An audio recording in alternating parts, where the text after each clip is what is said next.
দুঃখের আধার শেষে আলোর প্রভাত হাসে, হতাশার কালো মেঘে যায় গো ভেসে, হতাশার কালো মেঘে যায় গো ভেসে।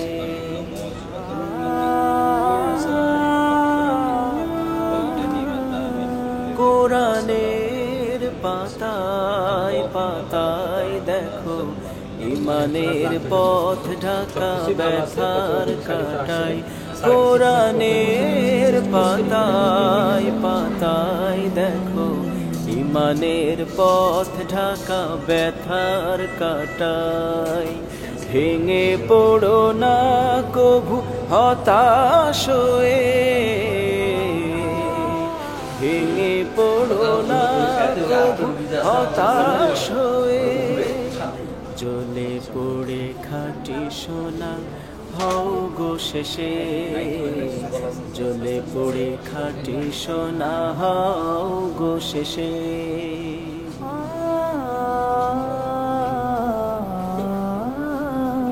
জীবনের বাঁকে বাঁকে দেবে আজাজিল ধোকা শত রঙিন ফাঁদে।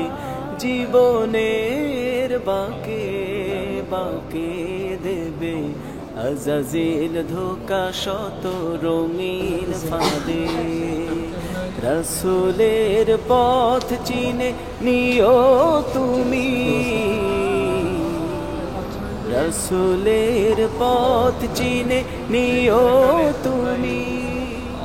সম্মানিত ভাই সব, আমরা আজকে আমার এলাকা সলঙ্গার দুইজন রোগী খুবই মারাত্মক আহত অবস্থায় এই হাসপাতালে এসেছে।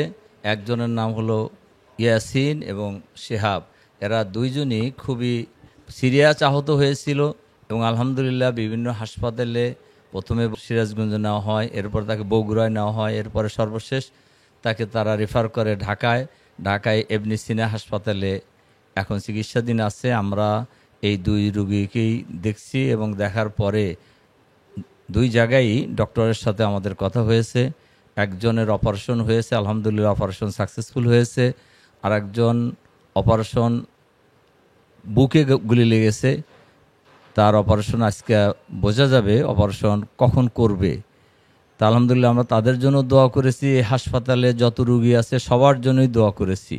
যে আপনারা জানেন যে এই যারা আহত যাদেরকে আমরা দেখতে আসলাম, এই স্বৈরাচারী সরকারের বিরুদ্ধে বাংলাদেশের সকল শ্রেণী পেশার মানুষ যখন ঐক্যবদ্ধভাবে মাঠে নেমেছিল, সেই সময়ে সরকারের লেলিয়ে দেওয়া গুন্ডাবাহিনী এবং তার সাথে সাথে তাদের বিশেষ বিশেষ পুলিশ বাহিনীও ঐক্যবদ্ধভাবে সিরাজগঞ্জ হাটিকুমরুল মোড়ের যে এই রোডটা, এই রোডের উপরে তাদের উপর হামলা করে এবং হামলায় এই ভাইয়েরা সব অসংখ্য মানুষ গুলিবিদ্ধ হয় এবং আহত হয় এবং